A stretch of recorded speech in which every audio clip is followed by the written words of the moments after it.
Everyone, and I mean everybody, loves to glamorize puppies, and I get it, they're adorable. But what nobody talks about are their razor sharp teeth that love to chew, bite, and nip on anything and everything that isn't their toy. I'm going to talk about my one step, yes, it's really truly a one-step process to stop puppy nipping and puppy biting and even honestly puppy jumping up. And if you stay tuned until the end, I have two cool things I'm gonna talk about. One, I'm gonna do a fun unboxing of some dog toys from Barkbox and Super Chewer that have made a huge difference. And then two, I'm going to share 5 super hacks that again, nobody really talks about. As you guys know, I have fostered dozens and dozens and dozens of rescue puppies, and I've had to learn quick because sometimes I would have 3, 4, 5 puppies at a time, and I didn't want to have scars up and down my legs and my arms. And this one-step process is what I call proactive puppy training. Addressing the issue before it becomes an issue and addressing undesired behavior before it becomes a habit. And the way that we do this in one step is redirection. And what I mean by that is dogs, especially puppies, learn by doing a behavior and getting reinforced for that behavior. So a quick example is if your puppy goes to bite at you or to nip at your pant legs and you go, ow, no, don't do that, and you start fussing at them, which is a normal human reaction, many times the puppy is interpreting that as a positive reinforcement. Even if you're talking negatively to your puppy, let's say you're telling them no, or maybe you're raising your voice and you're really fussing at them, like, stop doing this. Like, why do they keep biting at me when I'm continually telling them no, don't do that? And the reason is a lot of times puppies just want your attention. This goes for adult dogs as well. And your attention to them, whether you're fussing at them or you're playing with them, both equal the same. So a lot of times the reason that people are having issues with puppy biting and puppy nipping is because they're actually training and teaching their puppy to bite and nip if the puppy wants to get their attention. And our puppies and our dogs love to have our attention. And so what I like to do, which is probably the most underrated way to approach puppy biting and puppy nipping, which is why I think so many of you are reaching out to me with continuous problems because nothing else is working, and that is redirection. You know, a lot of times it will work for puppies where if they nip at you and you kind of yelp like their mother would have and you walk away, a lot of times that will work for puppies. But for those puppies that are stubborn and they're really insistent, which doesn't make them naughty, it just makes them a dog, for those puppies, I highly recommend redirection. And let's break that down. So if your puppy is heading over to bite at you or nip at your child because they're playing with a toy, if you can catch them as they're approaching you to nip or approaching the couch leg to chew on the furniture, and you can redirect by going puppy, puppy, puppy, and even patting on the ground and getting really excited without using their name, because we don't want to dilute the meaning and the importance of their name. And then as soon as they turn around and look at you and stop that behavior of approaching puppy nipping or biting, then you give them a marker cue, which I use YES. Some people do clicker training. And as soon as they turn around, you go, yes. And then they come to you and you reward with treats, play, toy, or praise. And in this situation, a lot of times I prefer and ideally offer a chew toy that they can nip on and they can chew on. And the reason this works is because the puppy is getting what they want, your attention. You're working with them, you're getting their attention, you're calling them away from it. And 2, once you do this 5, 10, 15 times, your puppy's gonna learn, okay, every time I start nipping at mom's arm or biting at dad's sock, they redirect me away from whatever it is that I'm biting on. And then they give me attention, which I love. And then they give me something that's gonna relieve the discomfort that I'm having from teething and the teeth coming in by giving me a chew that I'm allowed to. And then when I start chewing on that, they reward me. Sometimes they'll give me extra treats. And it is really important when you are redirecting with your puppy that the chew or the bone that you're giving them to chew on, or the toy, instead of chewing on you, is more exciting and more enticing. So that's why I love to have a variety of them coming in every month to keep the excitement up. This is gonna help the process so fast. And guess what? When your dog has, or your puppy has something new to play with, look, Bubby, look puppy. He gets so excited. Then they're not as excited with playing with your socks, your furniture, and your fingers. So let's do a quick unboxing. Wally and I do this together almost every month, and it is pretty much the most exciting thing ever. So I don't even know what the theme is this month, so we're gonna find out together. Ooh, doggone fishing. Okay, Wally, can we like not even chew on the box? Here you go. Oh, so cool. Okay, then what we have in here are a bunch of really cool toys. So the first one is a hook, line, sinker. So you can see it here. This is so stinking cool. And this is excellent for super chewers. So the difference between these, because you guys are always asking me what's the difference between Barkbox and Super Chewer, they're both the monthly subscription boxes. So they will send toys to you that are custom tailored to your dog. The shipping is completely free. And this is all linked down in my bio, which will give you free extra bonus toy every month when you use this. And this is a bass kicker dog toy. So what I love about the Super Chewer box is that they come with tough toys for your dog. So Wally grew up on the Barkbox, which I'll unbox in just a second. And then when he got all of his adult teeth in, we got him this Super Chewer, and he can't get enough of it. And then you have this, which looks like a fishing, what is this? Bobber ball, and this is a fun little ball. And I love it because all of their toys come with what is included, how to play with it. Safety is key. Quality of the products is key. This is why I'm a big fan of these monthly subscription boxes. The themes are different every single month. So again, it keeps it new and novel for your puppy. But there is a really fun game that I want to show you that I do with these every month that is easy enrichment. But first, let's open this up. So Wally actually grew up on Barkbox. This theme is Highway to Howl, playtime ahead. That's so cute, so stinking cute. Oh my gosh. This is like the Route 66 stuff. So stinking cute. Can you guys see that? Oh my gosh. So these are typically more softer toys. So if you don't have a dog that has super high chew tendencies, this will be good for you. Or if you have a young puppy, we started Wally off on the Barkbox with the soft toys, the smaller ones, and then he just grew with the age. That's why I love them. They're custom. So it comes with a little cactus, and they all have different elements to them. So this one has a squeaker, a crazy crinkle, and rip and reveal. So that means that there's a second toy inside of here. This sounds a little silly, but because I'm on Instagram, you know, I love taking pictures. This is great. This would be great to pose with a picture. A little steering wheel. You might think, well, wait. This all kind of makes sense, but aren't you rewarding them? Aren't you rewarding them for going to bite at you, or let's say they're already in the act of biting at your arm or clawing at you, and then you play with them with a toy? Here's why that's not the case. Dogs, especially puppies, learn by practicing a behavior and then getting positive reinforcement for that. So first and foremost, we don't want our dogs to have the opportunity to practice the behavior of chewing on your arms or legs or biting or scratching or nipping at you. So by redirecting as it started or just as it started to something else, you're not giving your dog or puppy the opportunity to practice that behavior. And the less they practice it, the less they're gonna do it. So as they're going, the best timing is as they're kind of going, and you can see, right, when they're kind of getting amped up and they're wanting to bite at your hands or legs, as that's starting to happen, redirect. Physically turn your body 180 degrees, step a few feet over, go puppy, puppy, puppy, redirect, completely change their positioning, right? So they have to physically turn around 180 degrees, and then you have that chew or tug toy ready to go, and you play with them with that, right? And what you're doing is you're teaching them, okay, anytime I want to go bite on mom or dad, I'm instead gonna get to bite or chew on something that I'm allowed to chew on, and they encourage me to chew on, and then they're gonna practice chewing on that tug toy or soft toy or chew toy that I'm allowed to chew on, and I get rewarded with that by praise or toys. I do wanna go through these 5 super hacks because sometimes some of us included, have really stubborn puppies or just puppies that have practice the behavior of biting or nipping. Maybe they're 6, 7 months old and they're still doing it.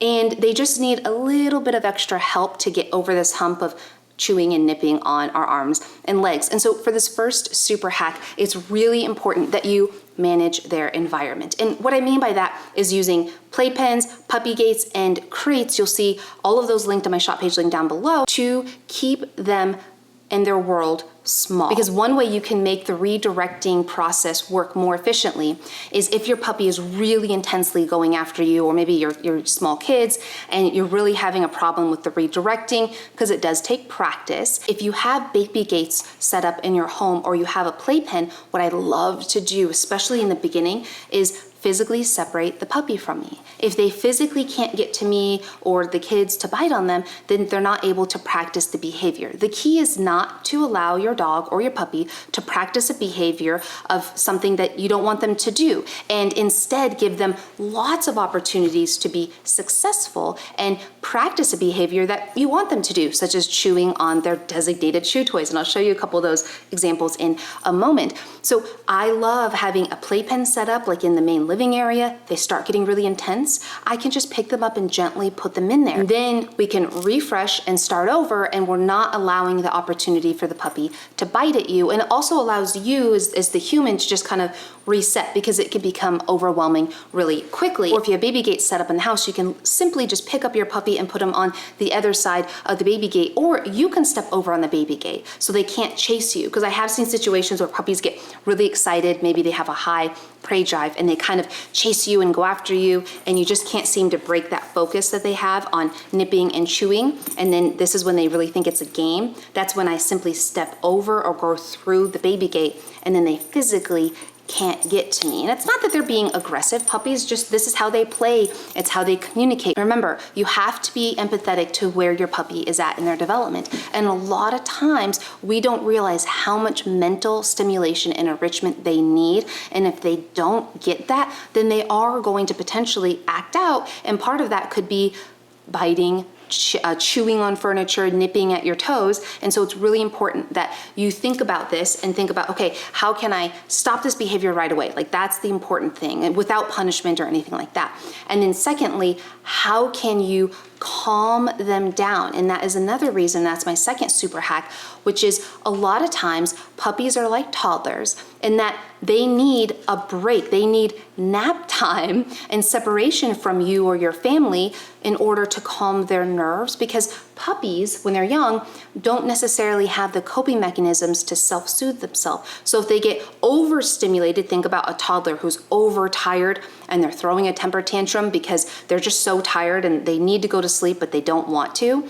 Puppies are very similar. So a lot of times giving them that physical space, like a little downtime or nap time in their crate. My favorite crate is linked to my shop page below. It helps them go down a few notches. And so my next super hack is give your puppy alone time from you. They need to have breaks from you. One, this helps them from developing separation or isolation anxiety. And two, it helps them to just soothe and calm down. And then on that similar note of being calm, I love to reward, especially puppies, calm behavior. If you're walking around, you're doing dishes, whatever you're doing, watching TV, and you see your puppy doing this and you walk into the room, reward it with, yes, good boy. And then you can give, some treats if you want, or just verbal praise. I don't always rely on food. I love to keep it random. If your puppy walks up to you and they just offer a sit, you better believe I'm rewarding that with treats, toys, play, or praise.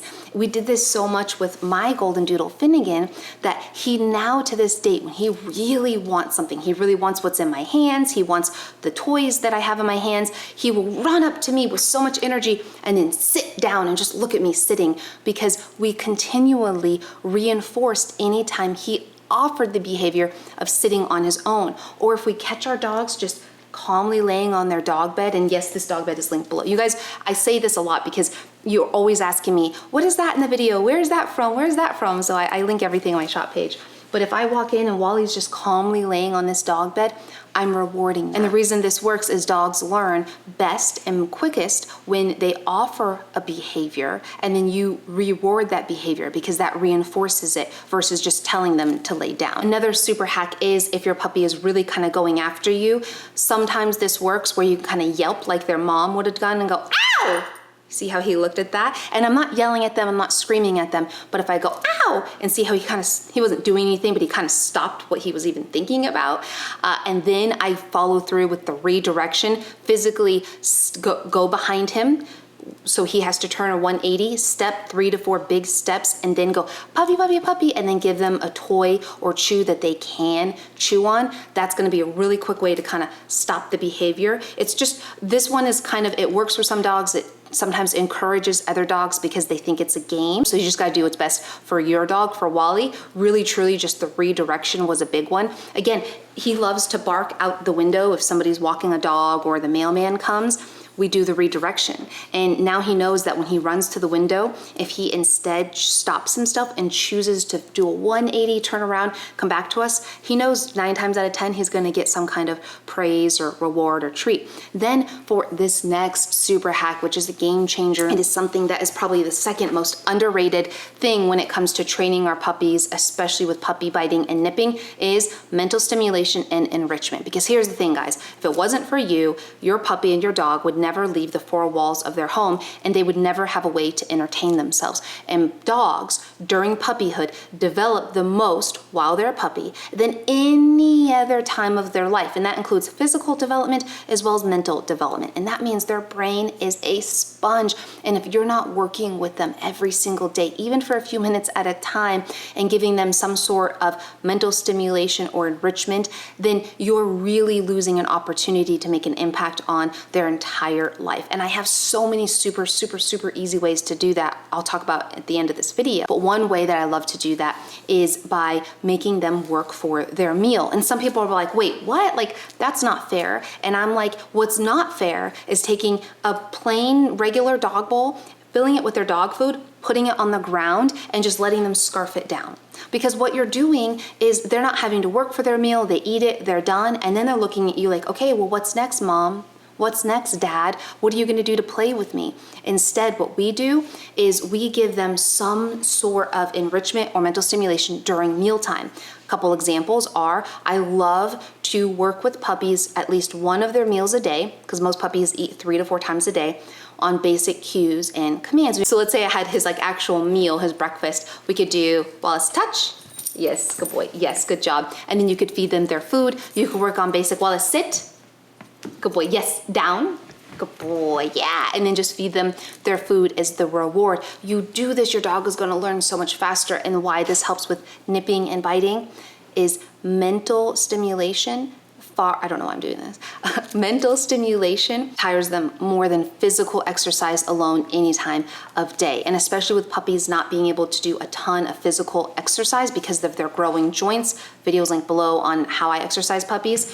Giving them that mental enrichment is going to help calm and soothe them so they're not so bored. And when your puppy's not super bored and they're satisfied mentally, they're gonna be less likely to act out and bite and chew on you. So again, mental stimulation is one of the most underrated things we can do for our puppies, because with 5-10 minutes of working their brain is going to take them from a level 10, I wanna bite and chew everything, down to a 2 of, hey, I just wanna chill, relax, and snuggle. And this is why I love getting the Barkbox and Super Chewer boxes in the mail, because they allow me to use different toys every single month that are tailored to my dogs, and they have the Super Chewer option, so for those that really need the extra tough toys, it comes with those as well. So what we do with these boxes every single month is we take some of his treats. If you guys feed a dry food, you can do that.